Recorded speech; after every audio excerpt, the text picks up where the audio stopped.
Eitan cats. That one is called Gam Ki Elech. How's everybody doing? It's excuse me. It's so great to be back together. We had 4 days apart from each other. Welcome back to our base midrash. Welcome back to our virtual classroom. Let's light up the darkness.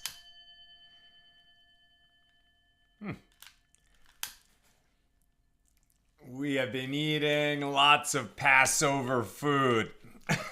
Nina made fantastic meals for all the dinners. And, excuse me, and she made a really nice tea table so that we can go and sort of, forage in between meals. There's so few things that you can eat during Pesach, so we have all these, kosher for Passover cookies and lots of nuts. Nuts are really good. And these little date cookies, those are great.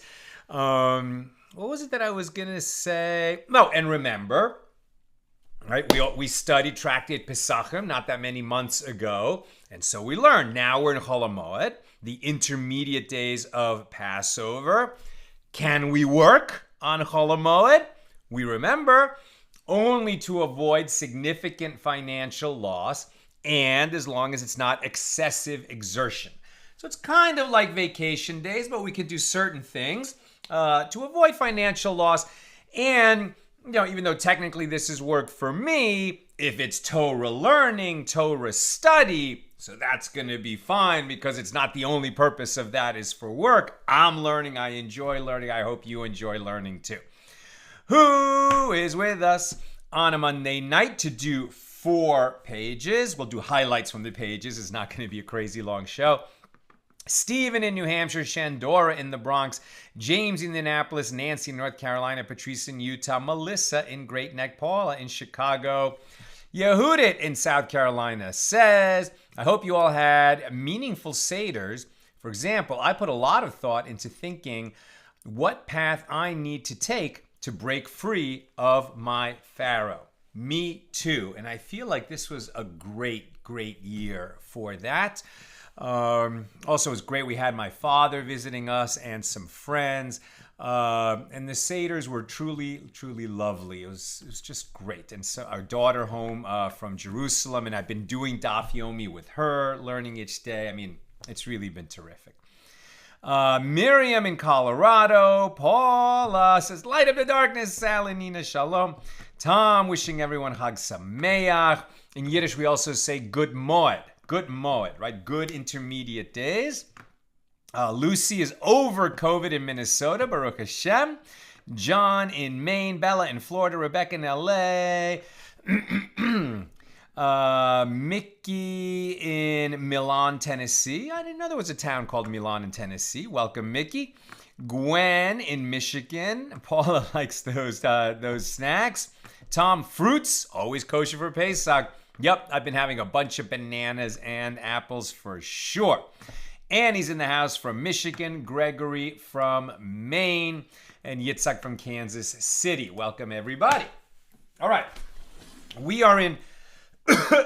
Come on, Sal. We are in chapter 4. And we're going to be completing Mishnah number 2 today. And covering Mishnahs 3, 4, 5, 6. And starting our discussion of Mishnah 7. All here in chapter 4. So, and these are dafs, pages 39, 40, 41, and 42, right? So they are from the pages of Friday, Saturday, Sunday, and today, Monday. All right, so Mishnah number 2 was all about what happens if a man dies childless. So there's a widow, she's the yevama. She has a levirate bond with her yavam, the surviving brother. And before they perform yibum or chalitzah, she inherits property. Everything okay? Water? Oh, thank you. Yeah, I just, my allergies this time of year, and I've just been clearing my throat. Thank you, honey.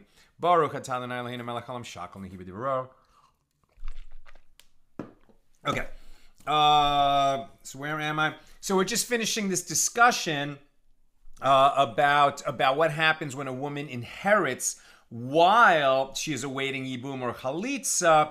So she has this levirate bond with her yavam. She might marry him, in which case he will have, certain rights in her property, and they might perform chalitzah, in which case he won't. And so this idea of, does he acquire rights in the property? To whom does her property belong? Is it part of her husband's estate? It would be part of his assets that would go to his heirs. Since there was no child, it might go to his brothers or his father. Or is it her property that she brought into the marriage, and then let's say she dies, who inherits her? Does it go back to her father and his family? So we pick this up, where am I? On 39a, a few paragraphs into 39a, and the Mishnah states, if the yavam, all right, the brother-in-law, consummated levirate marriage with her, so they perform yibum, then her legal status is that of his wife in every sense. And the Gemara asks, well, with regard to what law is this stated? Obviously, if they perform yibum, they become like husband and wife. And Rabbi Yosef Bar Chanina said, it is to say that once they have consummated the levirate marriage, the only way to legally dissolve the marriage is if he divorces her with a bill of divorce. But chalitzah is of no avail. They had that choice once. Either they perform yibum or they perform chalitzah. If they perform chalitzah, they go their separate ways. If they perform yibum, they are now married. If they later decide they don't want to be married, they have to go through a divorce procedure. He gives her a get. Chalitzah is no longer part of the equation. The only way to legally dissolve the marriage is if he divorces her with a bill of divorce, but chalitzah is of no avail. And after divorcing her, he is permitted to take her back to be his wife, as the prohibition against engaging in relations with one's brother's wife do not apply to her. That's interesting, right? Because remember that the yibum overrides the otherwise existing prohibition that a man can never have relations with his brother's wife, even if his brother dies. So if the brother had not been childless, if he had had a child, and then he died, so his widow would never be available to his brother to marry her. But because he died childless, the man who died, so his brother can now perform yibum and marry the widow so that their first child will become an heir to the brother who died. Let's say they perform yibum, then they decide, you know what, we don't want to be married. They divorce. Now you might think that they could never marry again because it's no longer a yibum situation. They did yibum, they got married, they got divorced. Now, could he marry her again? His, previous wife that they divorced. You can always marry after a divorce the same person as long as she wasn't with some other man in between. So you might think that they're not permitted to remarry because that prohibition of brother's wife is reinstituted. But no, since they were married once, they can marry again. The Gemara examines the first clause of Rabbi Yosef Bar Chanina's statement. Isn't it obvious that to sever his relationship with her, he divorces her with a bill of divorce? And the Gemara explains it is necessary to teach this because it could enter your mind to say that since it is written, and take her to him to be his wife and consummate the levirate marriage with her, the yibum, continuing to refer to the marriage as a levirate marriage, even after the verse has stated that he took her as a wife, one might claim that the merciful one is saying that the original levirate bond continues to be upon her, and therefore the chalitzah yes, they can sever the relationship, but with a bill of divorce, no, the relationship could not be severed. Therefore, the Mishnah teaches us that she is considered to be his wife to the extent that the relationship can be severed only with a bill of divorce. The Gemara examines the second clause of Mishnah number 2 here in chapter 4. Isn't it obvious that after divorcing her, he is permitted to take her back to be his wife? The Gemara explains, it is necessary to teach this because it could enter your mind to say that the mitzvah that the merciful one imposes upon him, he has performed. And therefore, now that there is no longer any mitzvah to marry her, she should once again be established as forbidden to him by the prohibition against engaging in relations with one's brother's wife. To dispel this notion, the Mishnah teaches us that she is considered to be his wife to the extent that there is no longer any prohibition against remarrying her. The Gemara challenges this ruling, but why not say that this is indeed so, that she should be forbidden to him? And the Gemara explains that our verse, Deuteronomy 25:5, states, and take her to him to be his wife. When they perform yibum, she becomes his wife, indicating that once he has taken her as his wife, her legal status is that of his wife in every sense. The Mishnah states the only exception to this is that her marriage contract will still be payable from the property of her first husband and not from the property of the yavam. And the Gemara asks, what is the reason for this? The Gemara explains a wife was acquired to him by heaven when his brother died. And since he did not choose her as a wife in the normal manner, he did not obligate himself to pay her marriage contract. Now the Gemara qualifies this ruling. And if she has no ability to collect her marriage contract from the first husband, since he died, for example, without leaving any property with which to pay her marriage contract, the sages instituted an ordinance for her benefit that she must receive a new marriage contract from the second husband, i.e. the yavam. And this was instituted so that she will not be demeaned in his eyes, such that he will easily divorce her, since doing so would incur a financial burden on his part. And that concludes our Gemara on Mishnah number 2. Mishnah 3. The mitzvah of yibum is for the eldest of the brothers to consummate the levirate marriage. If the eldest does not want to do so, the court goes to each of the other brothers and requires them to do so. Now, we've already encountered this Mishnah because it was used in making proofs in an earlier discussion, so now it should sound familiar to us, that it would be better if the eldest brother performs yibum or chalitzah, but if younger brothers do it, it is also valid. If the oldest does not want to do so, If the eldest does not want to do so, the court goes to each of the other brothers and requires them to do it. If they do not want to do it, the court returns to the eldest brother and says to him, the mitzvah is incumbent upon you, either perform chalitzah or consummate the levirate marriage.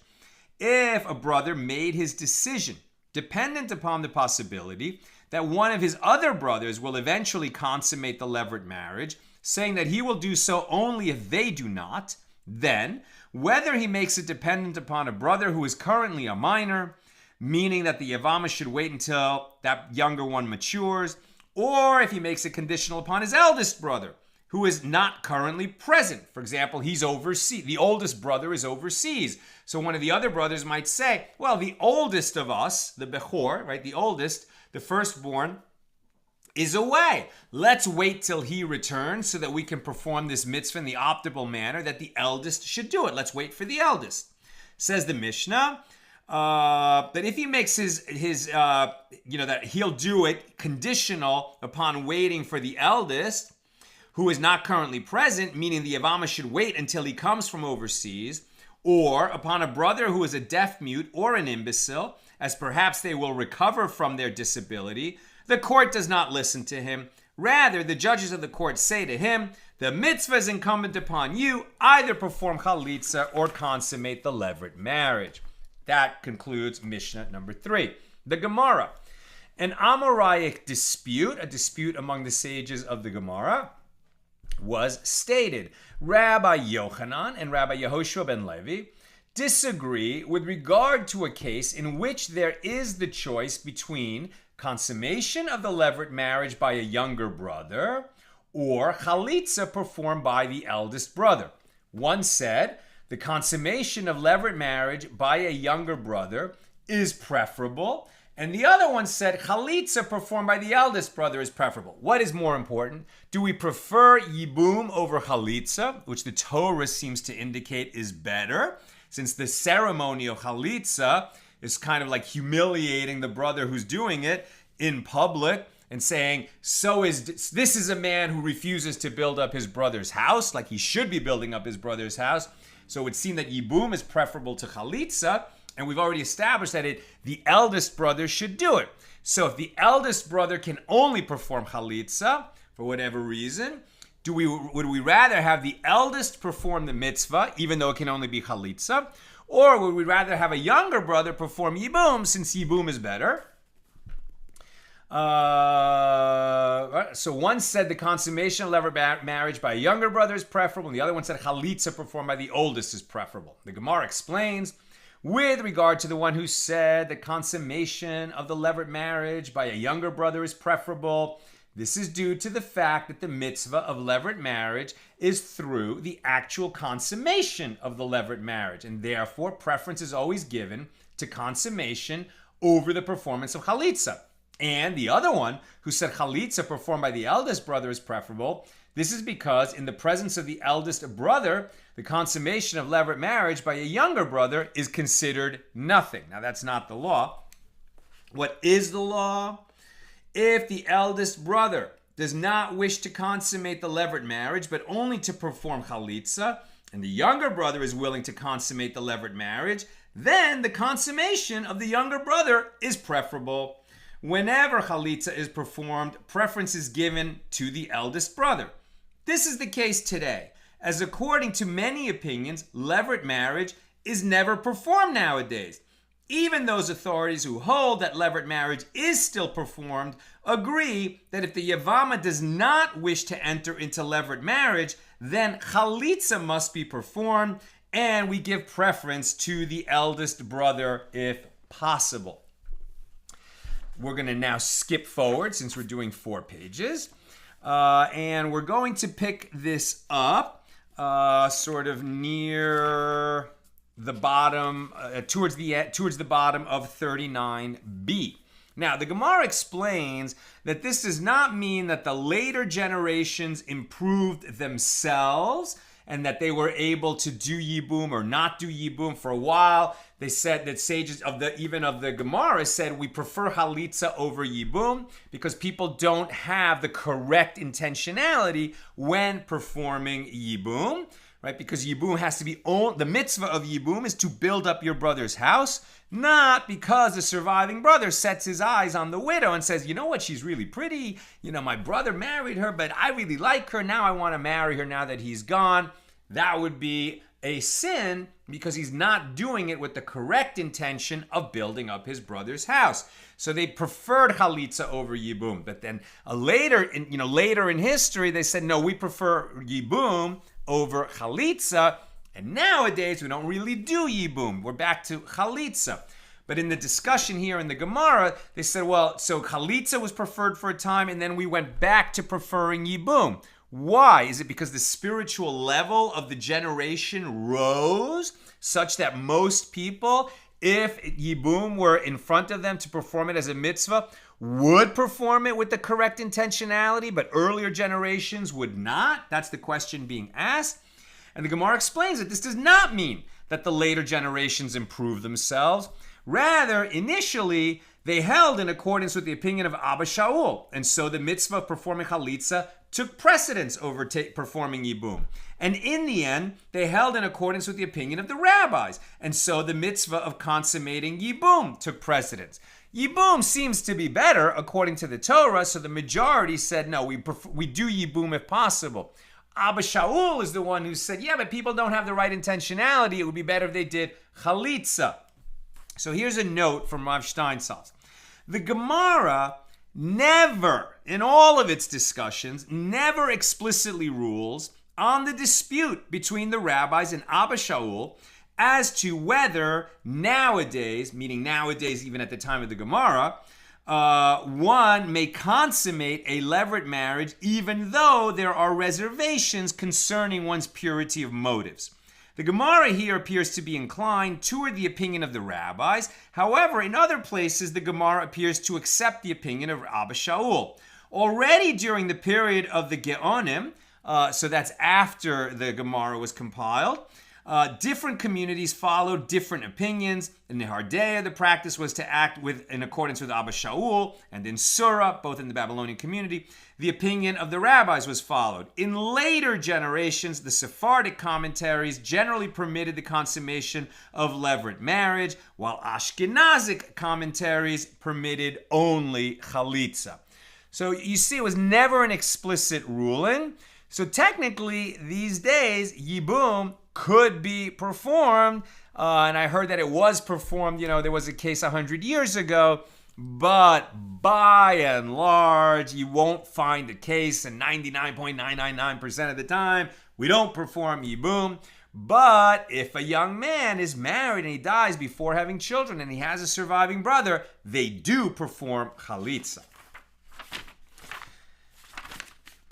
As it is taught in a Baraisa, Abba Shaul says that one who consummates a levirate marriage with his yevama for the sake of her beauty, or for the sake of marital relations, or for the sake of another matter, i.e. he wishes to inherit her husband's estate, it is considered as though he encountered a forbidden relation, and I am inclined to view the offspring born from such a union as a mamzer. Says Abba Shaul, I am inclined. Doesn't mean it is a mamzer, but he's saying it's no good. You're doing it for the wrong reasons.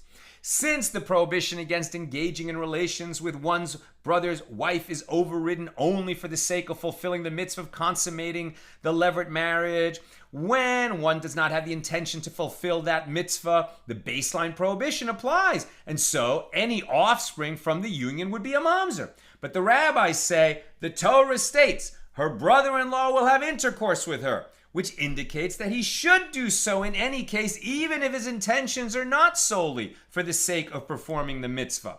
The Gemara asks, who is the Tana, the rabbi, who taught the following Baraisa that the sages taught?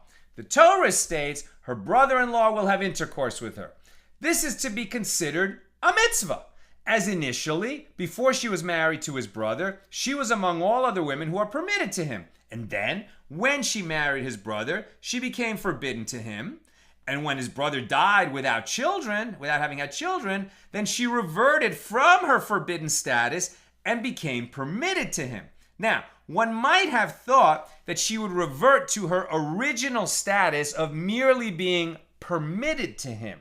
Therefore, the verse states her brother-in-law will have intercourse with her, to teach that she's not just permitted to him, but he is obligated to perform yibum. And he is indeed obligated to perform either yibum or chalitzah. It's got to be one or the other. There is the alternative mitzvah, but he's obligated. It's not that she's permitted to him, he's obligated. Who is the Tana who taught this Baraisa? Rav Yitzchak bar Avdimi said, it is Abba Shaul. And this is what the Baraisa is saying. Her brother-in-law will have intercourse with her, teaches that it is permitted to engage in intercourse with her only when his intention is to fulfill a mitzvah. As initially, before she was married to his brother, she was among all other women who were permitted to him. And so if he wished, then, even for the sake of her beauty or her money or whatever, he was permitted to marry her. Or similarly, if he wished, then even for the sake of marital relations, he was permitted to marry her. When she married his brother, she became forbidden to him. And when his brother died without offspring, she reverted from her forbidden status and became permitted to him. One might have thought she would fully revert to her original permitted status, just as she was before. Therefore, the verse states her brother-in-law will have intercourse with her to teach that he is permitted to marry her only when his intention is for the mitzvah.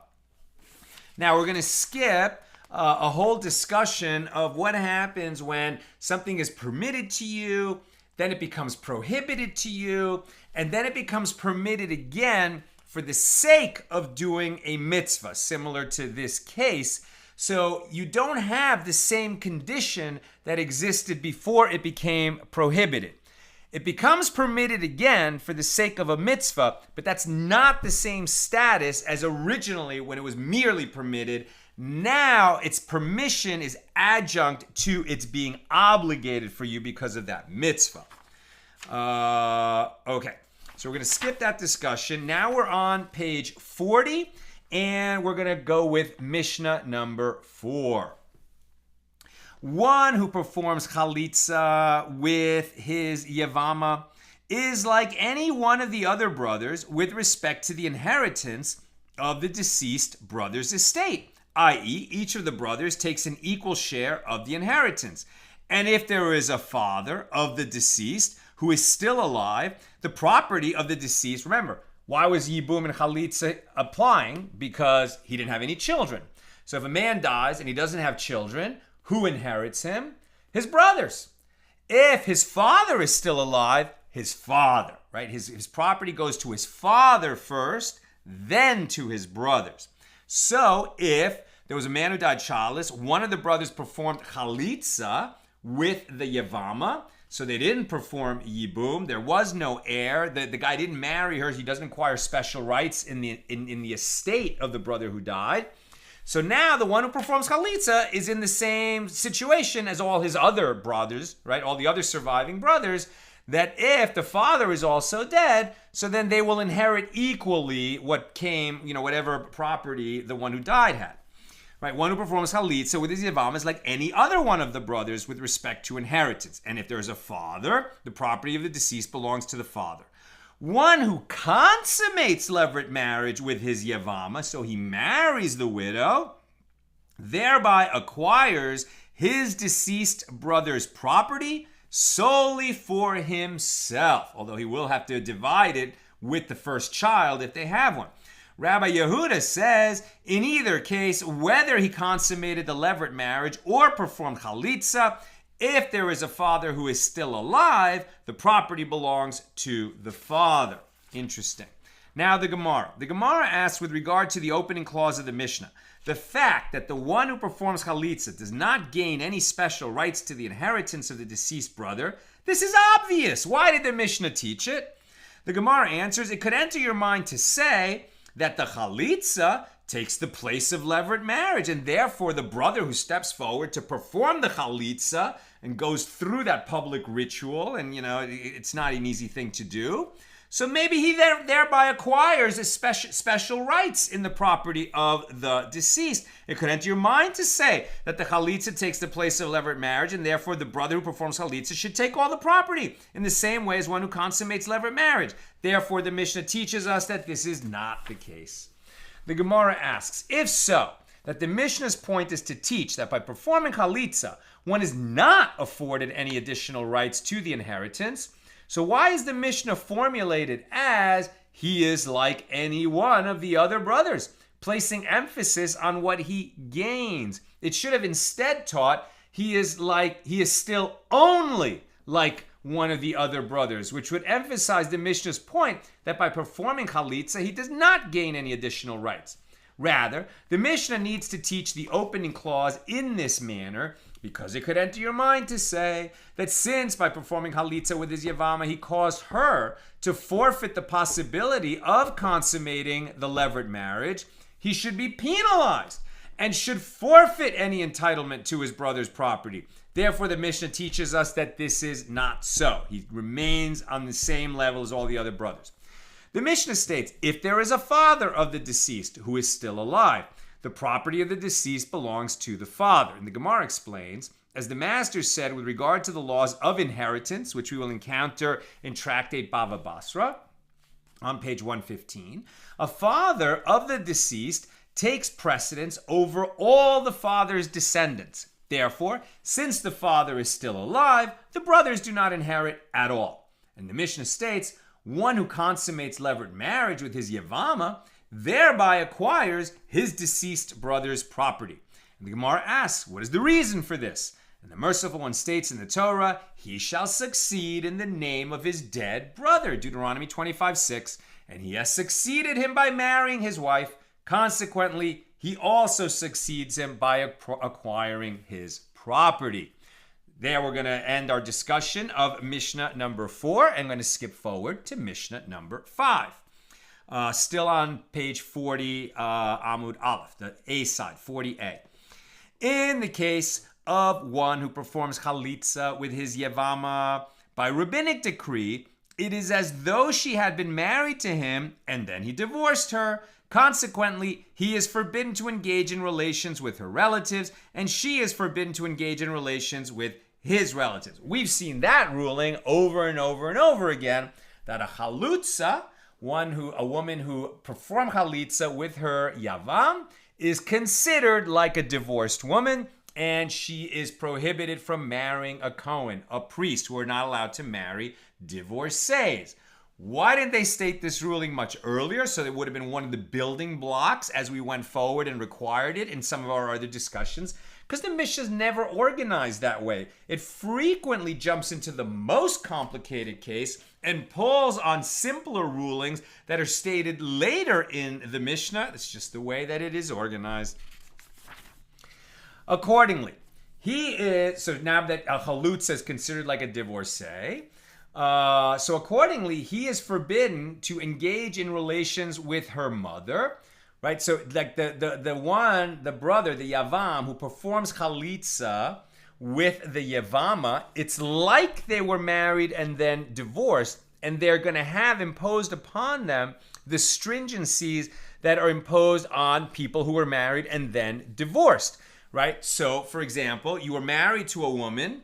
You may not also marry her mom. Even if you divorce her, you are not then allowed to go marry her mother. I mean, who would ever want to do that? But, you cannot do that. That's prohibited in Jewish law. So, even though they were never married, right? She was married to his brother. He died, came before this guy for yibum or chalitzah. They perform chalitzah, but it's like they were married and divorced, and so these other stringencies will apply to them. Accordingly, he is forbidden to engage in relations with her mother, and with her mother's mother, and with her father's mother, and with her daughter, and with her daughter's daughter, and with her son's daughter, and with her sister, while his yevama is still alive. However, the other brothers who did not perform chalitzah are permitted to her relatives. The fact that at one time they had a levirate obligation is meaningless because one of the brothers stepped forward and performed chalitzah with her. That ended that levirate bond. And so these other brothers who were never married to her nor performed chalitzah with her, they are not treated as her divorcees, and they would be permitted to marry her relatives. And she is forbidden to engage in relations with his father and with his father's father and with his son and with his son's son and with his brother and with his brother's son. And the Mishnah states an additional principle. A man is permitted to engage in relations with a relative of a rival wife, a co-wife, of his chalutzah, i.e., his yevama with whom he performed chalitzah. Since he did not perform chalitzah with her, she is not regarded as though she had actually been married to him. However, he is forbidden to engage in relations with a co-wife of a relative of his chalutzah, i.e., in addition to being forbidden to the relatives of his chalutzah, he's also forbidden to their co-wives, their rival wives. That's very interesting, right? So what they're saying here is, the brother who died had two wives. One of them performs chalitzah with one of the surviving brothers. So the brother who performed chalitzah and the wife with whom he performed chalitzah, they are like people who were married and then divorced. They're prohibited to each other, except as divorcees. They're prohibited to each other, and they're prohibited to be with each other's relatives. Now, this woman had a co-wife. So until they perform chalitzah or yibum, that co-wife was also a yevama, right? She was a widow of the brother who died. Now, when you perform chalitzah with one of the co-wives, the other one becomes exempt, doesn't need yibum or chalitzah. But so even though this co-wife was a yevama, once her co-wife performed chalitzah with one of the brothers, then she, the co-wife, becomes permitted to the other brothers. They're not considered as if they married and divorced her. She became exempt, and so she would remain permitted to the other brothers, the ones who didn't perform chalitzah. What's interesting is that the yevama who performed chalitzah, let's say she had a sister, so we saw you're prohibited to marry her sister if you perform chalitzah with her. You're prohibited to marry the sister, and you're prohibited to marry that sister's co-wife, right? They were in some other marriage. They are co-wives. They travel together. If that woman is permitted as the sister of somebody who is your chalutzah, then her co-wife is prohibited to you as well.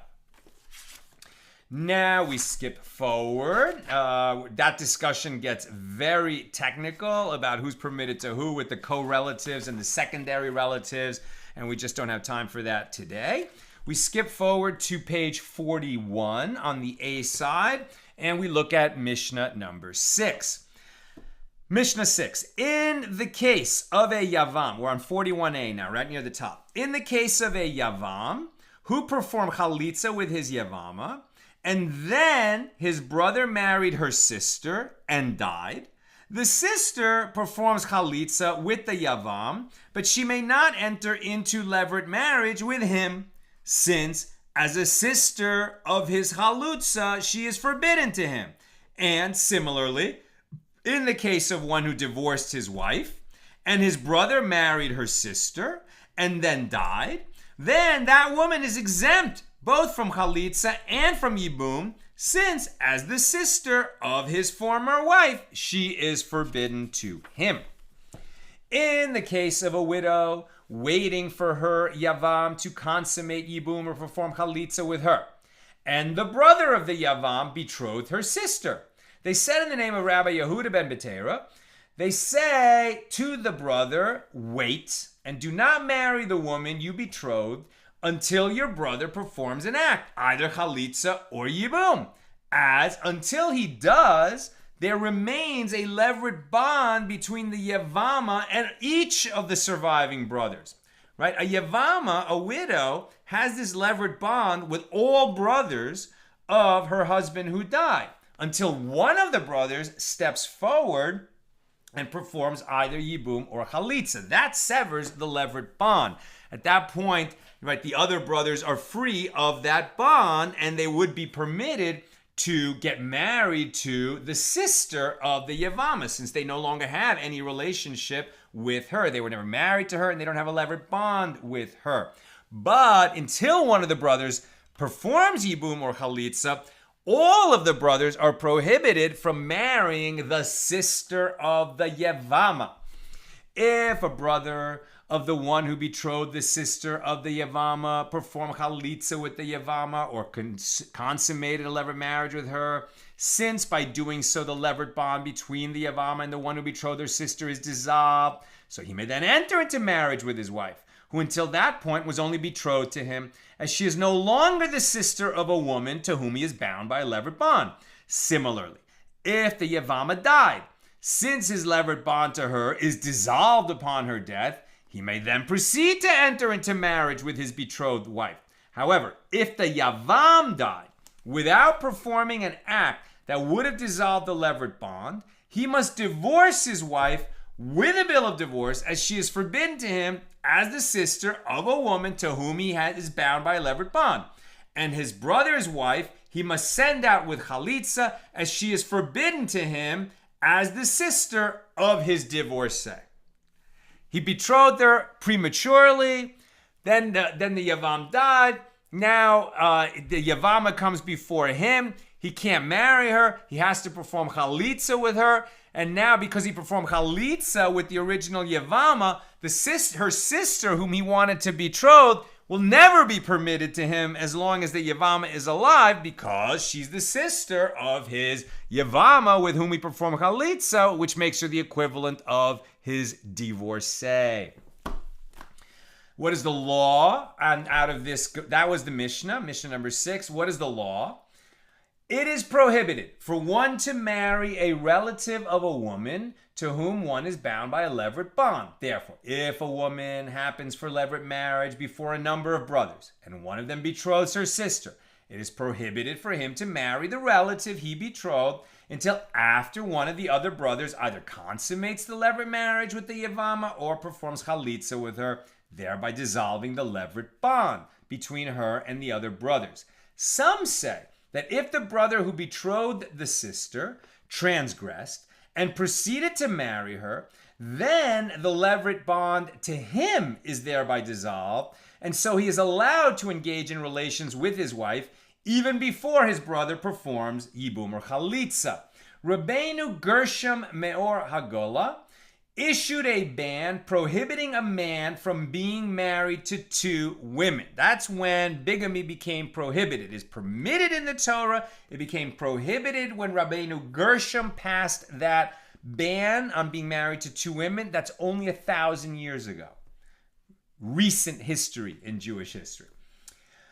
Some say that included in Rabbeinu Gershom's ban is the case of a yavam who is bound by a levirate bond to a yevama, such that it is prohibited for the yavam to marry any other woman until he has first performed chalitzah with the yevama. However, if the woman he wishes to marry had committed herself to marry him before the yevama happened before him for levirate marriage, then he is permitted to marry her even before he performs chalitzah, I guess because of the ban that he could never be married to two women.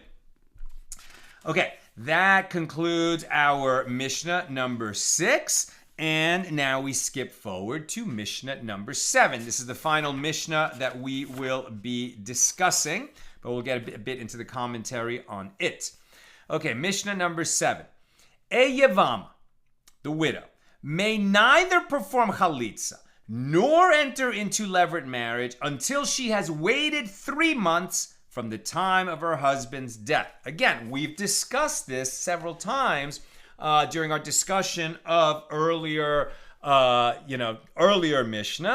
As we've seen, under Jewish law, when you're coming out of a marriage, you have to wait 3 months before you get married again, because you might be pregnant from the first marriage, and we don't want there to be any confusion. Is your child from the first marriage or the subsequent marriage? So you have to wait 3 months. And as we'll see, that ruling is going to apply even if it's impossible that the woman became pregnant from her first marriage. Still, she must wait at least 3 months before getting married again. Now, in the case of yibum, a yevama may neither perform chalitzah nor enter into levirate marriage until she has waited 3 months from the time of her husband's death. And, similarly, all other women may not be betrothed and not marry until they have waited 3 months since the previous marriage ended.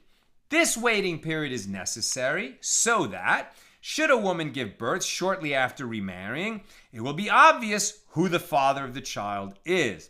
This applies both to virgins and non-virgins, both to divorcees and widows, both to women who were married to their previous husbands and women who were only betrothed. They could have been betrothed, never consummated the marriage, remain a virgin. It's impossible that she's pregnant because she never had intercourse with any man. And still, she must wait 3 months before marrying again. All of these women must wait 3 months before remarrying, even though for some of them the reason for doing so does not apply.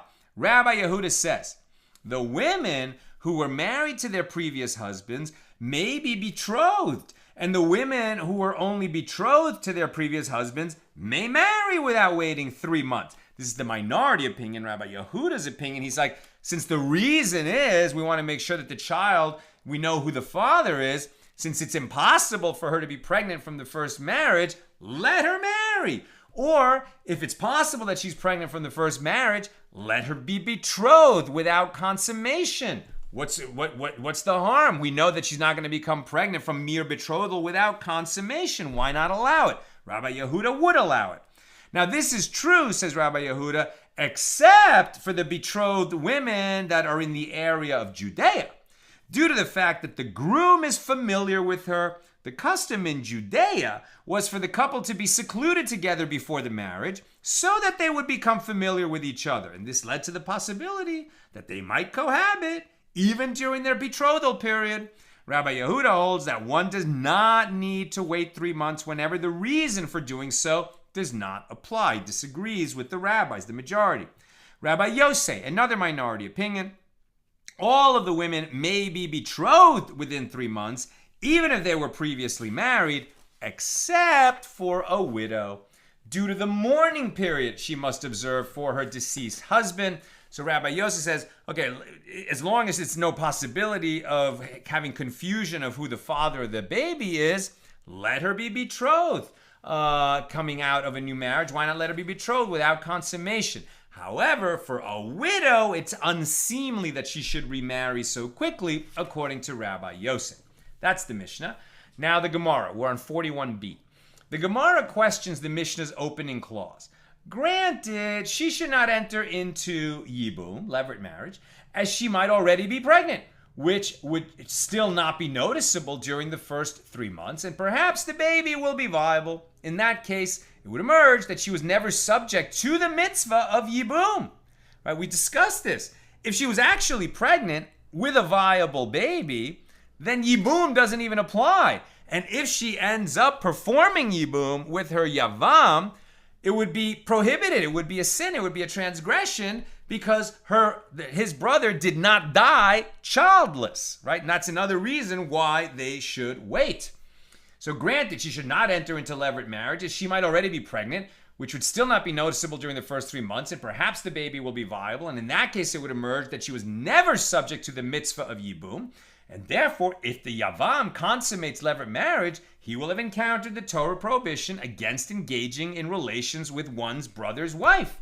However, why should she not perform chalitzah? If they perform chalitzah, there's no chance of the transgression of sleeping with your brother's wife. They're going their separate ways. What's the harm of allowing her to perform chalitzah? The Gemara suggests, let us say that this Mishnah, which states that a pregnant woman should not perform chalitzah, is a conclusive refutation of the opinion of Rabbi Yochanan, who said that chalitzah performed with a pregnant woman who later miscarries is considered a valid chalitzah, right? And Reish Lakish disagreed with Rabbi Yochanan and said that chalitzah with a pregnant woman is not chalitzah, and you have to wait till she's no longer pregnant. And if there was a viable baby, well, then you don't need yibum or chalitzah. And if the baby was not viable, then you need yibum or chalitzah, and then you could do it, not while she's pregnant, because chalitzah with a pregnant woman is not chalitzah. So this would seem to support Reish Lakish.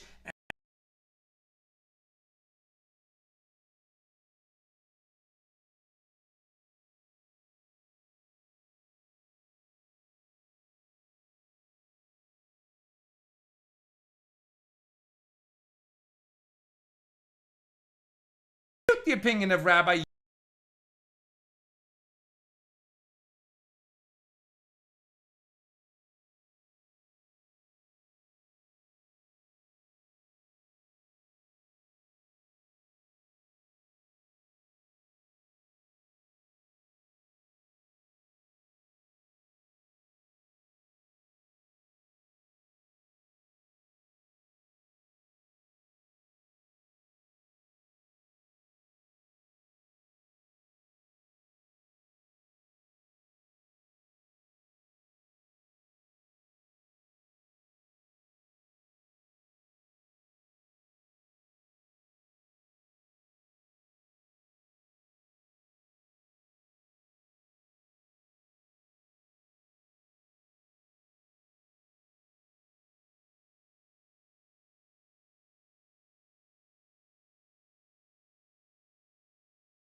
Are you guys hearing all